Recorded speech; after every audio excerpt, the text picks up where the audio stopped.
Are you dragging after a winter of heavy meals and habits, ready for a change? Why not harvest the renewal of spring and incorporate some wild greens into your meals, like wild nettles? It's one of the first wild greens that come up, and I'm always looking forward to have that fresh greens to add to my meals. Fresh dandelion greens, lovely in your salads.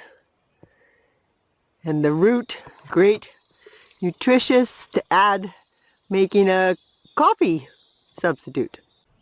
And here's a lovely edible flower, the wild woodland violet. Put those in your spring salads. Add some color and nutrition.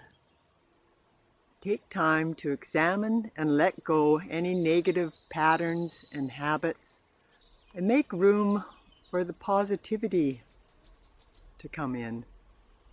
Let your energy soar.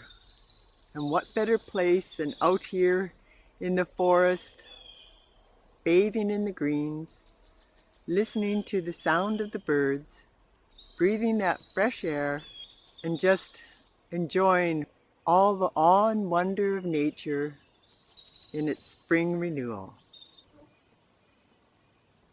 Forest, bathing, birds singing, fresh green growth on the trees. It's good to be alive.